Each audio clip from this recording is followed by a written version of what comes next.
So the conversation on mothering in the modern day is still going on. It is blazing hot.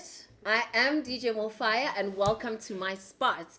We've got another yummy mommy in the panel. Yes. Cheers to that. Happy Mother's Day, mommy. Welcome, welcome, welcome, welcome, welcome. You know what they say. Look at them in the eye. Oh, bad sex for what is it? What do you get? Bad sex for 7 Bad years. sex for 7 years.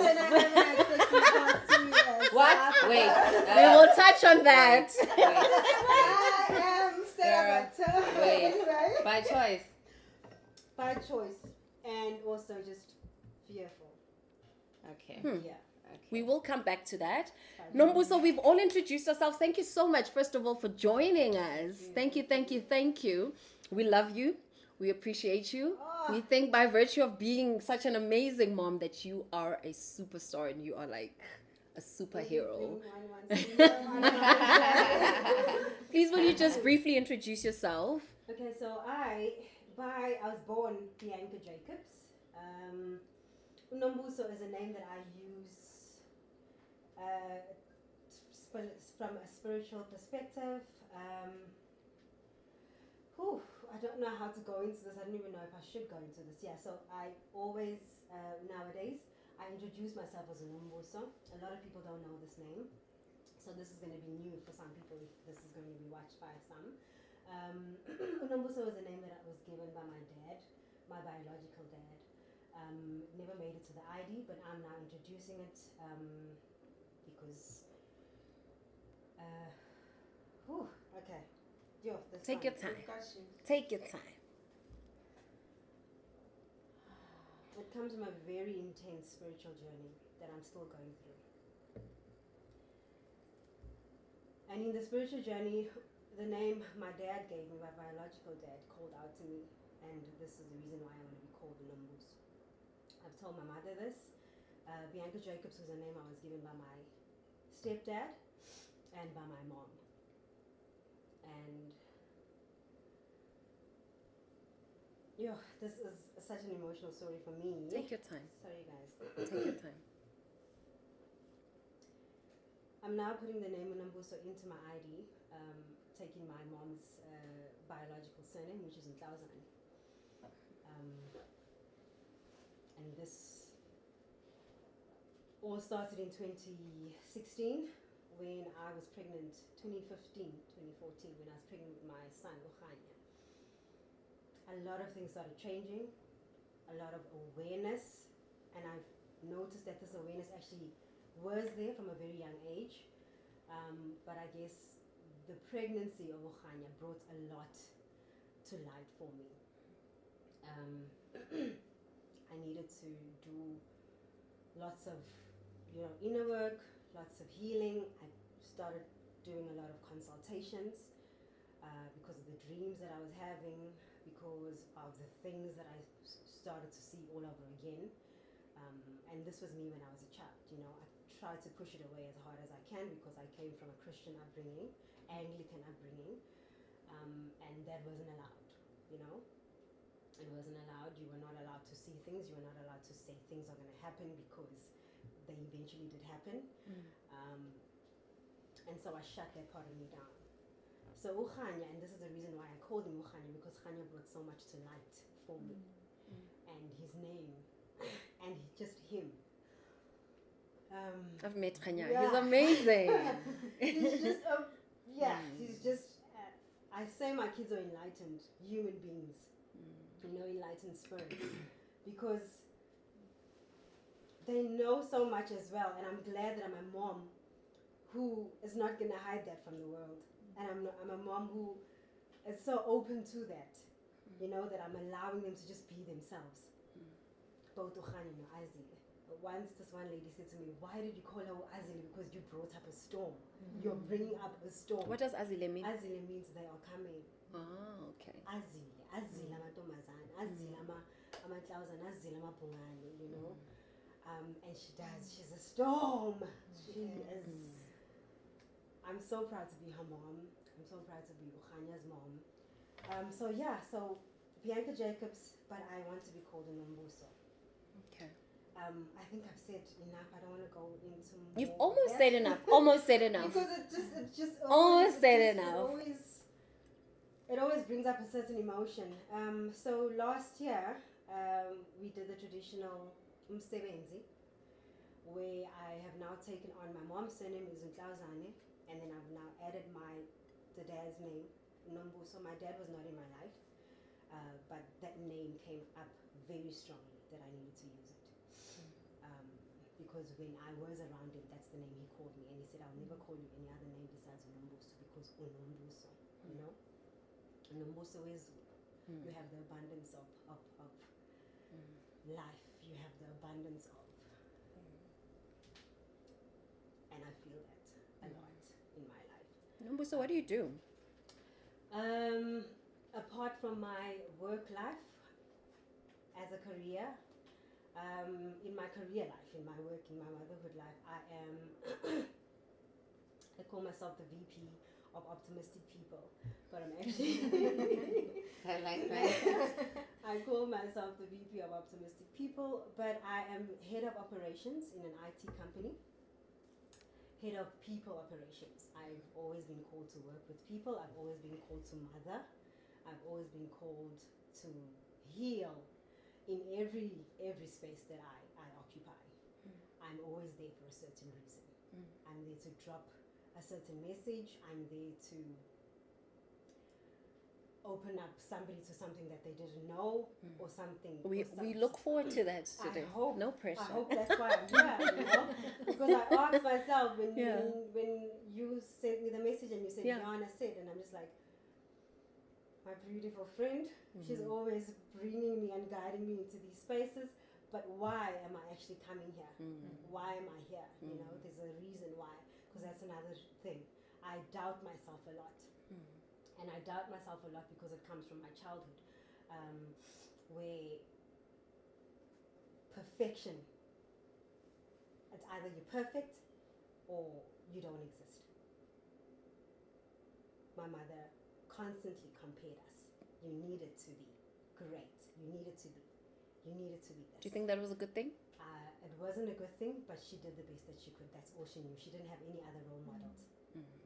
And her role model was looking at next door, or looking at a cousin that was doing well, or looking at somebody else that was doing well. I know my therapist always says, stop trying to, she says, I'm trying to make up for my mother's mistakes. Or she says, but I'm just like, how else do you put it? How else do you look at it? She didn't have any other role models. She didn't have anyone to look up to, you know? That's so interesting that you would say that, because, you know I didn't, interesting that you would talk about your mom, because before you arrived, we were talking about the people who raised us, how they raised us, and what influence it has, or what role it plays in how we're raising our kids, you know? And I never spoke about how I was raised and who raised me, you know? I think I'm at a point in my life right now whereby I still haven't quite forgiven my mom for the things that happened when we were growing up. You know, I haven't even said Happy Mother's Day to my mom today, because it's a very sore. She's alive, she's there, you know, and a lot of people will be like, you're so fortunate. A lot of people's moms have passed away. Oh, I wish my mom was still here. Your mom is here, but, you know, you're not making the best of it. But it's very hard for me. It's extremely hard, you know. I was pushed to leave home at the age of 17, fend for myself till today. You know, I've always had to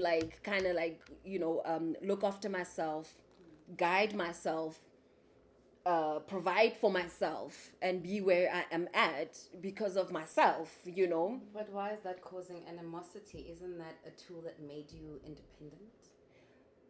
There's certain things that I feel like as a girl child, I didn't have to go through by myself, because as much as my mom wasn't there, neither was my dad. So I was kind of like navigating life by myself, and learning how to get out of situations by myself, learning how to teach things to myself.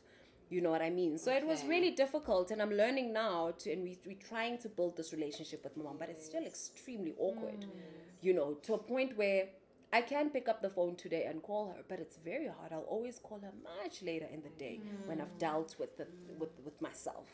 You know, even on her birthday, I struggle. Actually, most of the time I'll call her the day after, her birthday to say happy belated, because on the day, I don't know if I'd say it's still a bit sore or what it is. So, and the reason I'm telling you this is to sort of maybe get some light from you guys. How do we, because I see what you're saying, that no, that's the only way my mom knew how to do it. That's the only role models she's had. And I get that and I understand all of that. But how do you, as a grown up who's, grown up with all this trauma and who's still carrying all of this trauma, how do you reconcile everything and kind of get to a point where you let it all go and you forgive?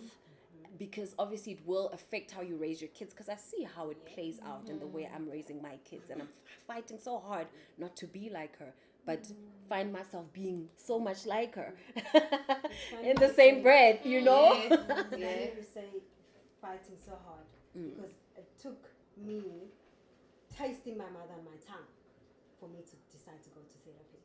And when I say tasting her, there's things I would say to my little daughter. It was hard for my daughter to lay on me like this because I couldn't. It was like, oh, that is not right what you're doing right now, because I did not get that. And I did not get that, not that she did it on purpose. It's because it's this one woman, man. One woman, one woman, 4 kids. Mommy. You're not working. You're trying to fend, trying to figure out, okay, school stuff, homework, da-da-da. These people are all different human beings, And again, it sounds like I'm trying to make up for all the things that she did. And I get that from my therapist, because every time I speak up about something, and I'm like, she says, where did you get this from? And I'm like, oh, but look at this, and look at that, and look at that. And she says, no, but she was your mother. You understand what I'm saying? She was alone, unemployed. She had to figure out how to get all of this stuff happening between these 4 different human beings. Where does she get the time to say, I love you to the one? Where does she get the time to say, hey, come sit on my lap. It's your turn today, without the other one grabbing and, and not knowing, because she couldn't grow up with her mom. She grew up with her gran, in a space where there's 1,001 grandchildren, because the mothers are all over the place, working in Joburg, working in East London, working in Durban, working here. And I'm sure none of them were ever told, hey, I love you individually. So that already, when Azile tried to sit on my lap, it was like so awkward to me, because I did not experience it. And it took therapy for me to understand that, hey, actually, it's okay. Still till this day, I won't lie. It's still a bit hard.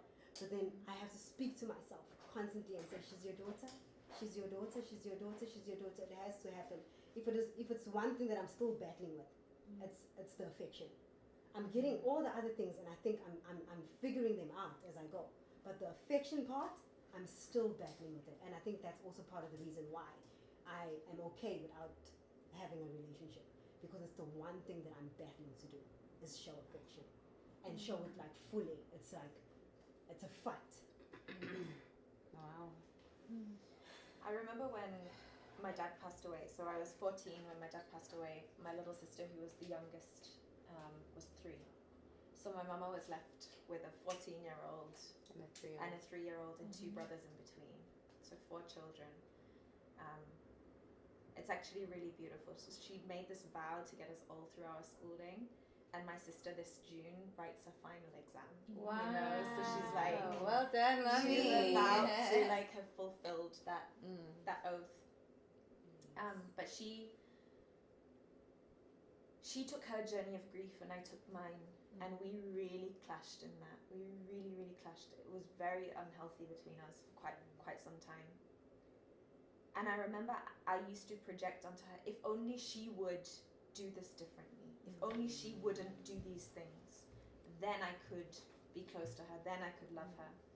And I remember in the space of a week, 2 separate spaces, 2 separate people, completely disconnected from each other, completely unrelated, were like, do do you think you can love her exactly as she is? And I was like, hold up, I've just been asked this twice now. Like, this is clearly a message coming from me. And I took it upon myself. I was like, can I love her? Can I just allow my heart to open that little bit more to her exactly as she is? And now, since becoming a mother, like, you know, a lot of the way that she's moving through grief, a lot of those patterns that I judged, they still exist. But because I made that decision to love her, the way that they impact me has completely dissolved and shifted. And I now hold her with such reverence, and there's such like adoration for her. And some of the things that I used to go like, oh my God, how embarrassing, what? Did you guys talk? We have talked, but I think that the change actually came, you know, because we would talk and she'd say, okay, I understand things are going to change. They wouldn't change. And that was what caused the pain for me, you know, because she was in her space, she was in her journey. I think when my dad passed away, she was like, okay, I'm devoted to my children right now, and she put every coping mechanism in place to swear to that, you know, to fulfill that oath that she'd sworn to get us through our schooling. And now is her time, you know, like she called me the other day, she's in Mexico now, she called me the other day, she's like, hey, you might not hear from me, I'm going to the mountains for the weekend. And I'm like, She said for a few weeks. I mean, who knows? She's like, I'm going to the mountains. I was there, I was like you might not hear from me, but I'll be fine. Her thing is no news is good news. That's what she likes to say. No news is good news. If you don't hear from me, I'm fine. That's so awesome, you know. And the reason I asked did you guys talk was because I know that the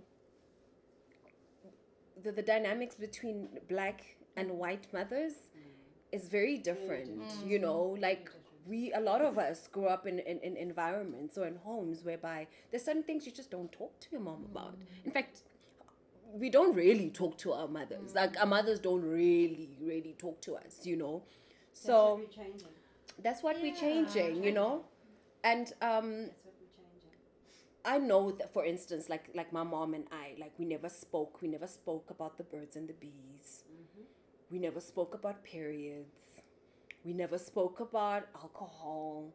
We never spoke about any of that stuff. You know what I mean? So for me to come back to her and say, actually, I'm traumatized because of X, Y, and Z. I think this is whatnot. This is what happened between us, and this is what I think didn't work, and this is why I'm this, and blah blah blah blah blah. You know, is it necessary to get that apology? Is it necessary to have that conversation? Listen, Can I? Okay. Sure. Can I just interject there? I think through my healing journey in trying to understand my mom and her leaving and coming back, obviously I went and had a child. She wasn't there. All of those, I parented, I mothered without her being there. I think in learning to, and that's why I think I've always been aware, you know, it's always been like, okay, I've always tried to make sense of things, right? I've been fortunate to be able to converse with my father, right? I've been fortunate to understand where he came from and so on, and through that he'd interject and tell me about my mom, her upbringing. My grandmother that I didn't mention was in the picture, right? Even though I was being raised by my dad. My mom's mom, so my grandmother, that's how I was like, my dad was just, he was also looking after my grandmother, who was my mother's mother, which is very, for 18 years, that's just like, it's very unusual. So she was also there, and she was a pediatric nurse. So she had dealt with children and so on. So her mothering and her affection, those, you know, came in and also were part of these formidable years of my life. So I think in growing up, and later on I seek therapy, so not to act like I'm this person that is just navigating through life, you know. So later on, so through drama therapy, we had to go through vigorous, you know, introspection, reflection, all of you bouncing off yourself, you're learning things about yourself, you know. I then learned through that initiation process that I can't hold, I can't put the responsibility if on my mother, like the responsibility of me finding peace. I can't I can't hang on to her apologizing. I can't hang on to conversations that I might never get. Do you know what I mean? There's those cultural dynamics that are there and they will never go away, right? I mean, generational and cultural, like embedded things that our mothers, their mothers went through, how they dealt with trauma and so on.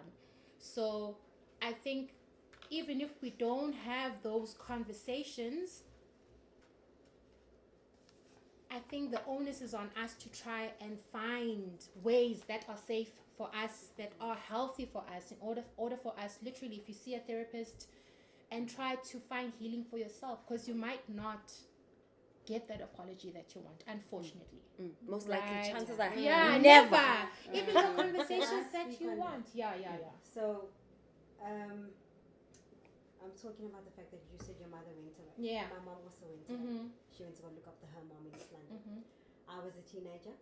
My sister was still in primary school.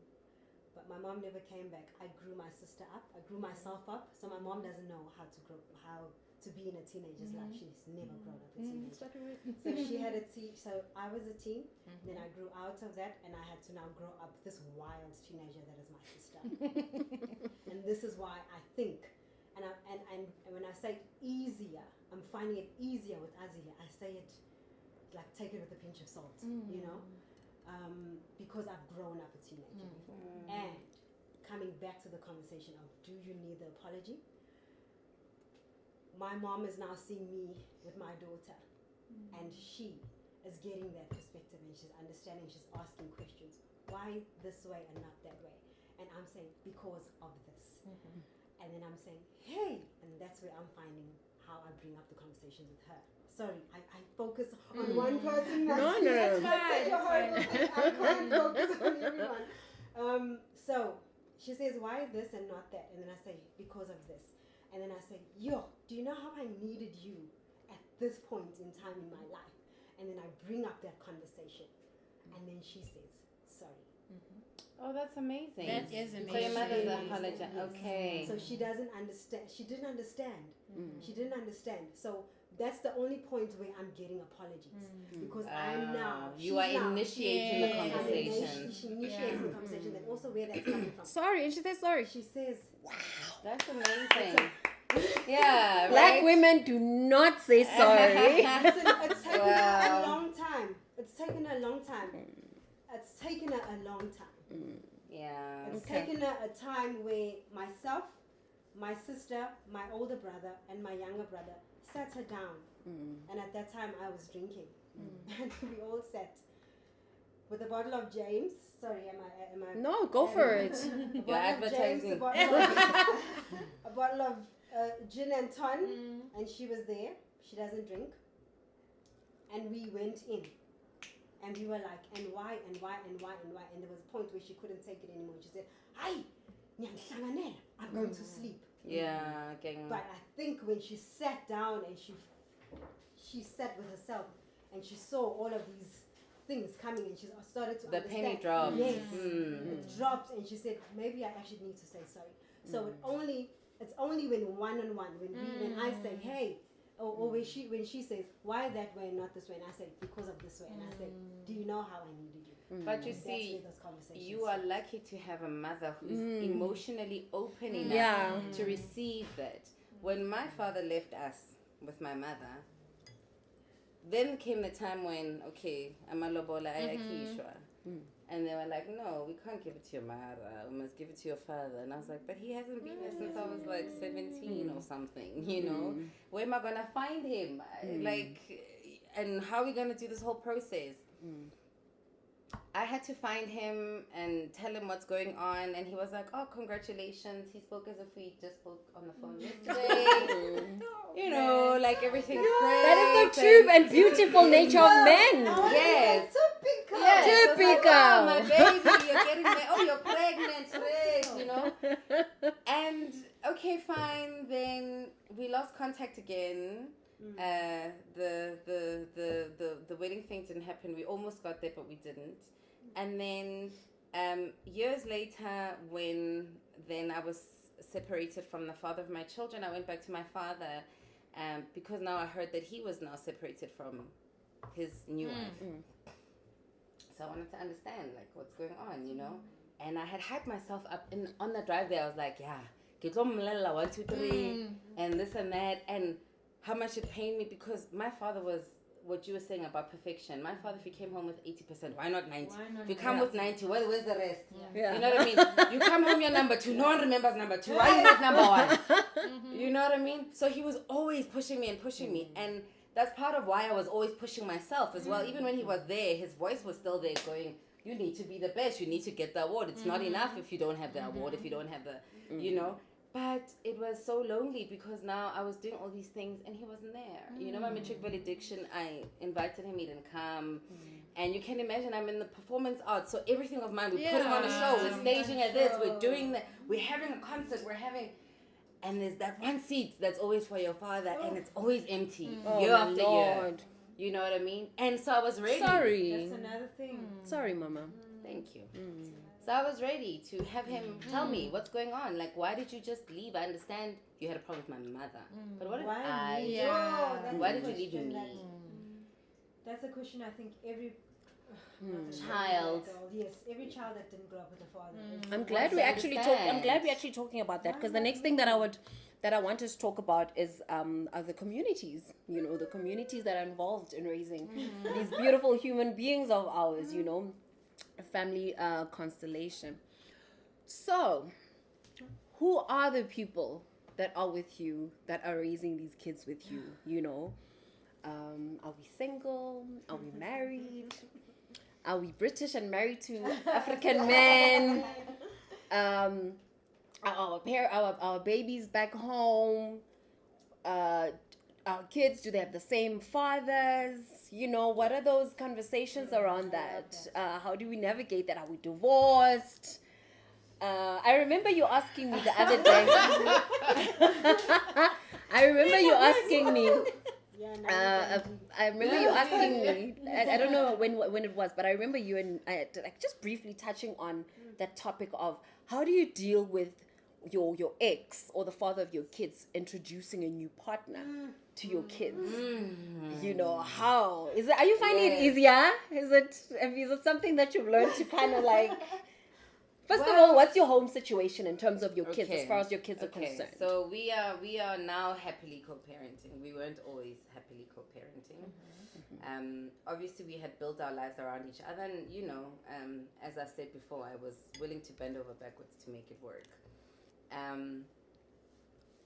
To finish off what I was saying with my father, when I did confront him, he had nothing to say.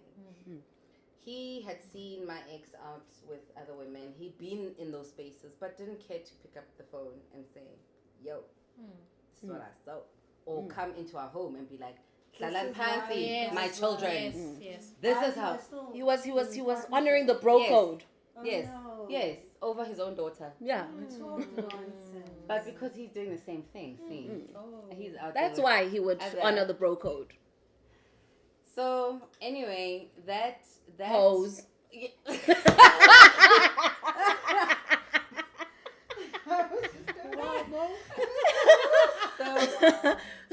So you learn to apologize to yourself. Please know that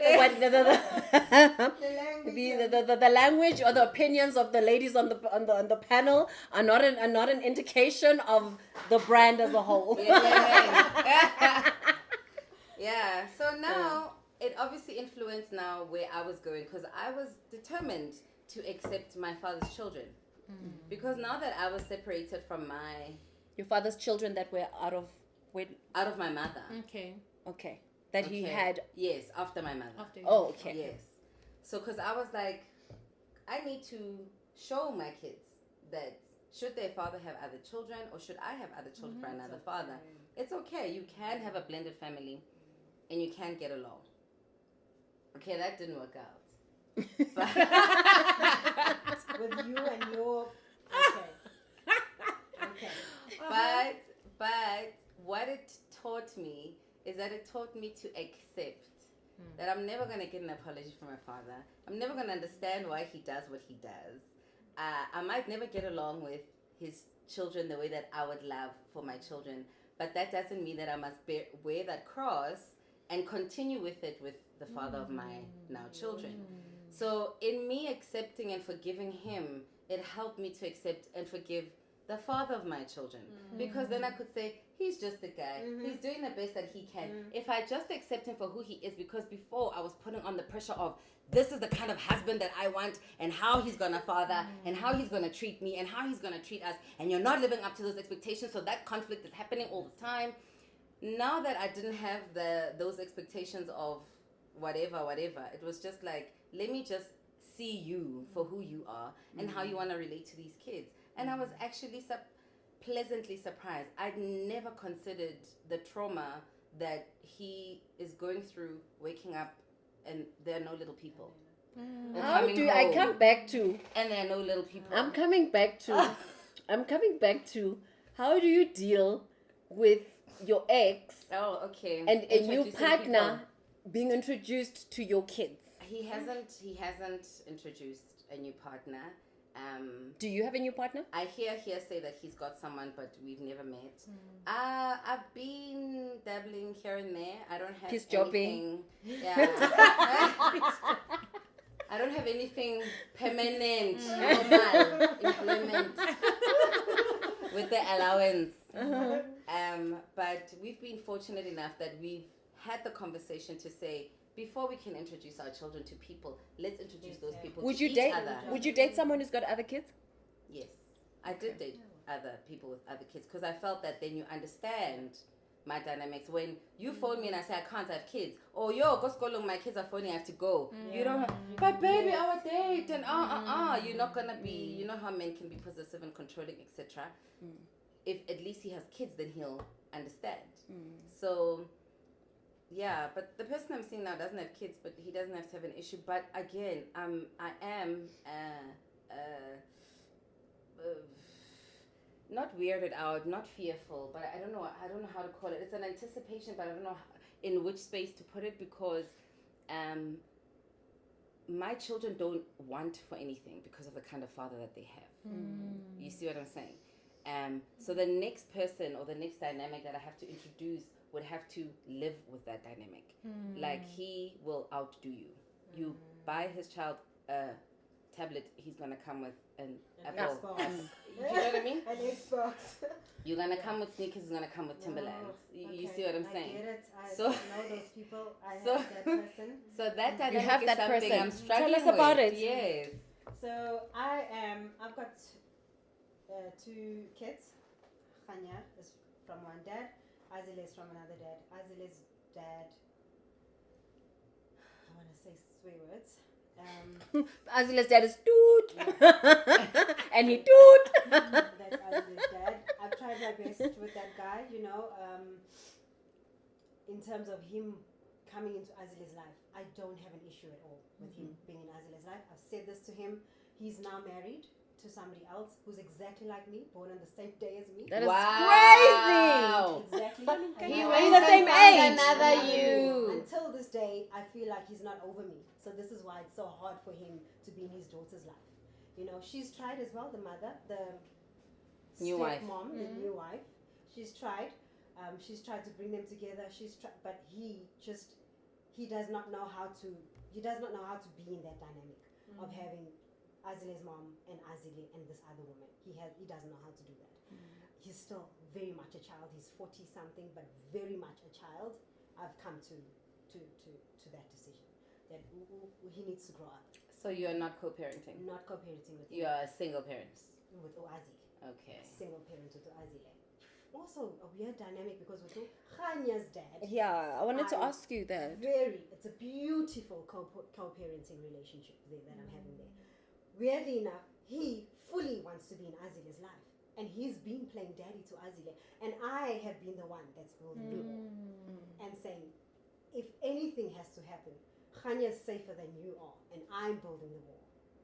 And I am finding myself, asking myself, why am I doing this? Why am I building the wall? And I think it's because I'm trying to safeguard her for some sort of reason. I don't know why. Because her dad keeps coming in and out, in and out. And I've told him, stop. I've said to him, stop, because you're messing her up. It's either you're fully in her life or you're not in her life at all. And then whenever he hears about Ukhanya's dad and all the things that Ukhanya's dad does for Azile, then he wants to Top. Yes, he wants to top that. He wants to be. So he's messing up Azile's life. So now she's completely He's gaslighting Yes. her. It's like, yeah, you can move on, love another man. Oh, I'm your father. here. Yes. And I'm here to hurt you because he will badmouth me for no reason. And it's a horrible dynamic. It is. It's a horrible dynamic amongst us, especially as black women. Sorry, Anna, to keep. No, it's That's the fine. only dynamic No. I know. Yes, You know, no. even growing up. I mean, at the age of 12, my parents got divorced, and we were not allowed to see our father. You know, we were not allowed to. There was actually, you know, there's something about me when I go through trauma or whatever, my mind forgets. My sister was reminding me recently how we actually were not even allowed to mention his name. Wow. That it Because was that. upset her. I don't know what it was. I was very young, but I don't know why. And I see a lot of mothers do it, you know, where you're not allowed, you will not allow the father into the child's life because he's not supporting, because of he didn't do this, because he didn't pay damages, you know, even our traditions and stuff, I think almost also fuck up our relationships with Yes. with kids, you know what I mean? So we weren't allowed to. In fact, that's what made me leave home at the age of 17, because when I was about to turn 18, my grandfather passed away on my father's side. And I was almost 18, rebellious, you know, teenager, whatever. And I went to the funeral. And that's when all hell broke loose. And my mother was just a different monster altogether. And I left, you know. And I wonder what it is. Can Go for it. Go I for feel it, like Mama. I'm always. So the partner I'm with now, we've been together for December. It's gonna be 10 years. So he came into me. I thought you were going to say you were together since December. No. Wow. He came into our lives, Nozazi, when she was going to turn 3. Yes. And I had broken up with her father, right? For all these other reasons. He was just toxic. He wasn't, we weren't meant to be.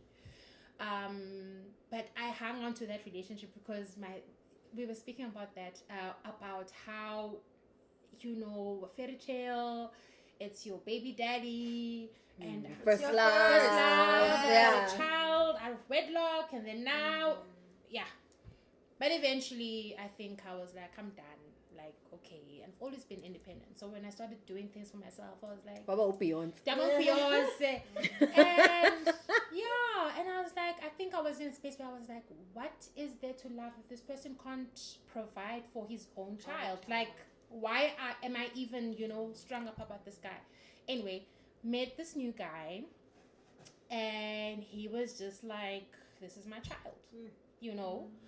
I am grateful for those traditions. What you're speaking about, the lobola, The damage. girl, I'm gonna tell you now. But also, why are they saying damage? We'll talk about it. Yeah, okay. But just that the concept, let me not say Tambi, but the concept of tradition, I think, plays a role, and it's got its pros and cons. But I feel like if we stay true to the essence of it, right? Because we can waver around it, and it can be turned into something else, right?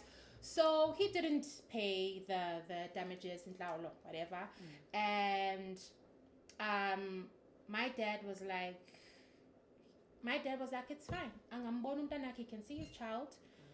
We used to go. He was in Cape Town. Go to Cape Town. This is like she's a year and some odd. Go to Cape Town. You would go there. My mother's expense. Fly us to him.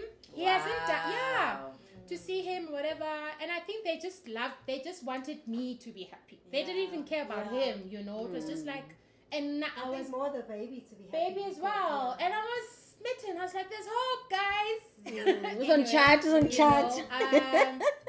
So when that happened, and my dad was just like, and I said to my dad, this thing is not working out. And I've split with, but he's always been like my wingman. Like if anything happens, it's like, I'm ready. Do you need me Must I pull out that gun? So he was like, I was like, this guy has been very toxic. It hasn't been healthy. In me also navigating being a single mom and so on. I need your help. I need you. And he was like, listen, I'm going to tell this guy, if he needs to have a conversation with the child, he was really toxic, guys. He'd have to go past my dad, you know, anything. Fine. Then he came back, I think she was about 4, empty-handed, was her birthday, came to see the child. Okay, fine, saw the child, and he left again. I think that's when I made a decision, and I said, he will not have access to her until he's emotionally figured out what he wants to do with his life, you know. And he came back recently, 3 years ago. I was telling her 3 years ago, and he called my dad. He doesn't have my number. He's been absent, so he hasn't been. It's not like he's been trying. So he came back now 3 years ago, and I think she was 10, if I'm not lying. And he called my dad, and my dad said, let's meet in a public place, because if I have you in my house, I don't know what emotions might just, you know. They met up, same stories, promises. So my dad is like, when you are mature enough, you can, but you will not be tapping in and out of this child's life. It will not happen, you know. And because I think also because of, that's what I'm saying, the essence of what that tradition stands for, he knows he's messed up, you know, because my dad was like, even we were open to him seeing his child, but you can't just be tapping in and out, you know. We needed to safeguard and protect that. So as far as him, my ex, none of the baby daddy drama, thank God. You dealt with it, and Dumbin. And I think my dad also said to him that in the future, if you were to come into her life, she's got a father. I think that's one thing that he said to her. Yes, this is the man that has been fully present in raising her and active in you know, doing everything for her. So you will honor and respect that. And that's where they left it. And I'm so grateful that emotionally for me, I feel like I'm in a space where I could handle him, but now I don't have to. That back and forth. It's not okay. It's not okay. Yana, you are in what we would maybe imagine. And by imagine, I'm saying imagine. You are in the perfect scenario. You're married, happily married, with the baby. But your man is not white. He's not British. He's African. And he's Xhosa. He is. Yeah. He's Xhosa. He is. Yeah. And Xhosa men are Xhosa. Xhosa men. I've got Xhosa. Hey, Xhosa men are very Xhosa about things. Okay, they are Xhosa unnecessarily Xhosa sometimes. Sometimes they are unnecessarily. Even when it doesn't need you to be Xhosa, you will Xhosa, you know. Tell us about that. You know, it was really interesting for me, like when we first found out that we were expecting, he retracted. Like, I liken it to a tidal wave. You know how a tidal wave like pulls all the way out and then comes in? Yes. And I know this about him. I know, like, when there's big news or something for him to process, he retreats, he has his own time, and then he's like, cool, I'm in. What's going on? You know, he'll say like, nope, I want nothing to do with it, whatever the thing is. Nope, I want nothing to do with it. Don't count me in. And I know not to listen to that and catch that. And then he's going to go and come all the way in. So when we first found out we were expecting, he didn't want to talk about it. Wow. He didn't want to touch my tummy. He didn't want to come close. And I was like, okay, no, he's just retreating. It's cool. He's going to come. And he's like, I don't even know if I want to be there at the birth. I don't know, like, by the time she was born, he caught the baby. Like, that's how there he was. And then I was like, oh, so he's here now. Like, all of that retracting is done. And then she was born, and the first month he was there, holding it down. And when she was 6 weeks, he landed a job in Durban and was flown out through the week. So I was left home alone with my baby, on calls with my mama who was in the UK, her going, I wish I could be there for you. I wish I could be there to support. She could only come because of red tape and stuff. Because of COVID, she could only come when my baby was 3 months. So from 6 weeks to 3 months, I was with her for the most part by myself. And I remember at that point in time being like, what on earth is going on? And you know how it is. It's like shiny lights and complete distraction. And it was like, you're not here. Like, I know what it is for someone to be away, but I can still feel them. Yes. He was all the way gone again. It was like that tidal wave again. He'd gone completely. He was overwhelmed, and he just went into that space again. Right. Hailstones. Is that a hailstone? Yeah, hail. Oh, wow.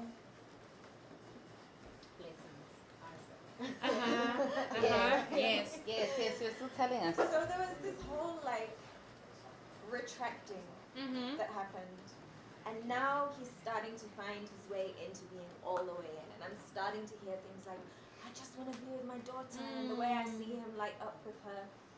But I do sense there's going to be a continuation of that.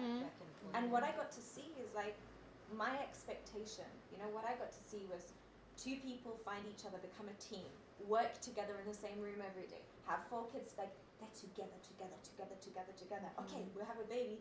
This is going to mean we're even more together. And for him, he had to reconcile his father not being around. I didn't, like, you know, who's my role model? Who can I look to? Who can guide me? I don't know if I can do this. I don't know how to do this.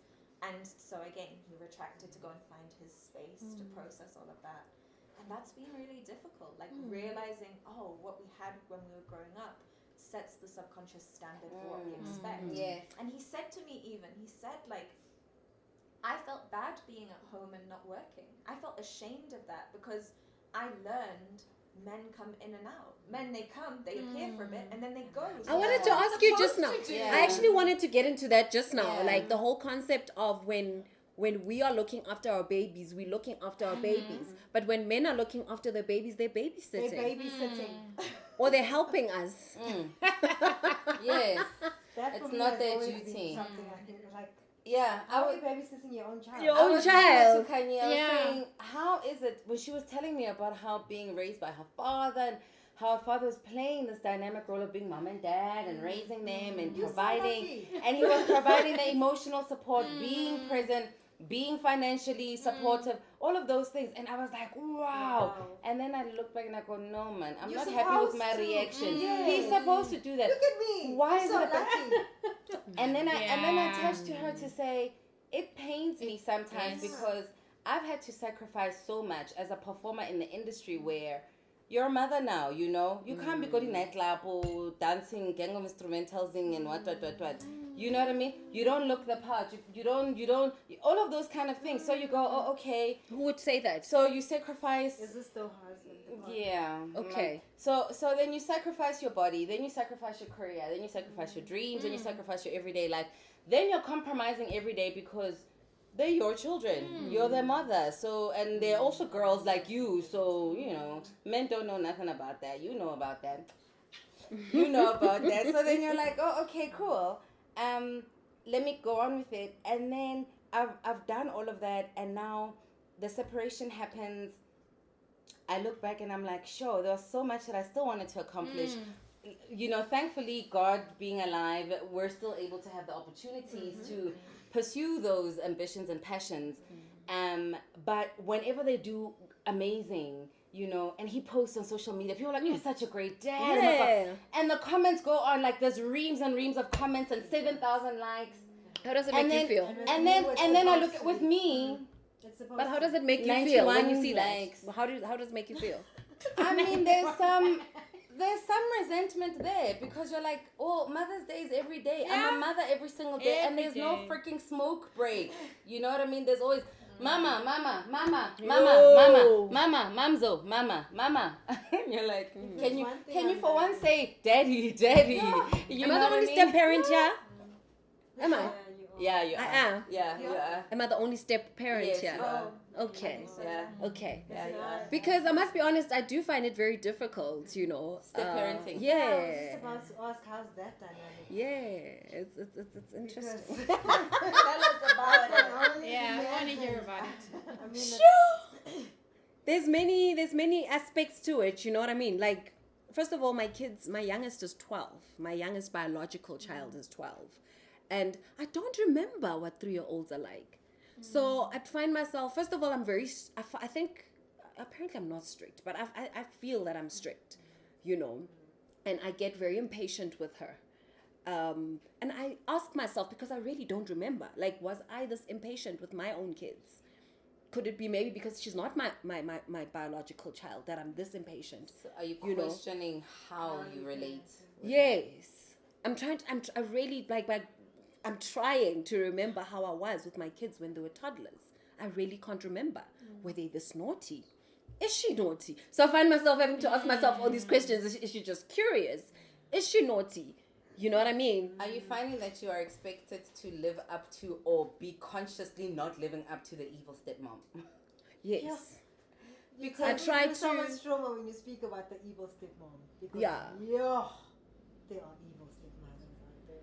There are. I don't think I'm an evil stepmom, but I don't think I'm as soft as I was with my own kids. Okay. You know? You're aware of it. For me, that's important. Yeah, I think. Because I think I was extremely soft with my kids because I was trying not to be my mom.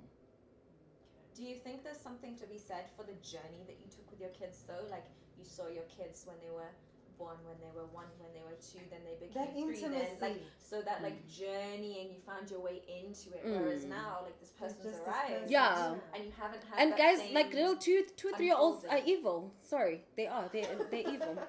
But aren't You know? all children not But- evil, but just... At least with mine, I was able to like what you're saying. I softly, gently got into it. But now I just got this demon out of nowhere. Like I'm here. That's a demon. What?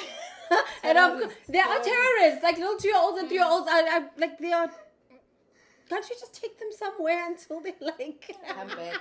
9, 10, Yeah. maybe? But then also when they become 9, 10, I think the boys are okay. The girls are like, what the hell? And I know that was a you. heavy stage for me. That was a heavy stage for me, the 9-10. I think I The remember 9-10, once right? sending When they you a start- text saying, I'm battling with Azzy right now. There was a time when I sent her a text because she went from ooh to now she's not. She's now. Okay. It's But nice. then it was that pre-teen stage with me and Azile where I was just, hey, what the hell is happening here? You're a totally different human being. I'm not getting through to you. And then I had to figure it out. And in that figuring it out, then I'm just like, oh, okay, this is where I was also trying to find balance with my mom. So funny how it always goes back. And then Yeah, they it's become a circle. teenagers. It's Like how Yeah. it always goes back because I had to sit with myself and figure out what is it that I need to, what's this box that I need to, and I find it hard when I'm constantly doing that. It gives me headaches. And the perfectionist comes out even more now. Because now I'm trying to sit You with this can't whole problem and fail. I can't fail. I need to get it. And now I'm being harder and harder. And then I'm just like, oh, you need to be soft. You need to land. You need to be gentle here. And I found that in the gentleness, it became a flower. It was like a flower. Oh, It was that's just like, amazing. and I was like, and that's where everything changed. That's where everything changed. I'm not gonna lie. That's where everything changed. Where the fact that this cup was there and it's no longer there, it's okay. Yo. The fact that that spoon is there and it's no longer, the fact that your room is untidy and I can close your door, it's okay. The fact that my space, wherever I see, is okay. And your space is, it's okay. I can just, So those are the spaces I needed to navigate around. The OCD. You understand? So, I struggled even when I think my daughter was like 14, around that age. There were times like we'd cry. Our arguments would end in tears, literally. Like she would have me crying. I remember saying like, I don't want her. I uttered the words, I don't want her, literally. Wow. There were times when I'd be like, I how did can't. you feel after that? Like I don't want her. Wow.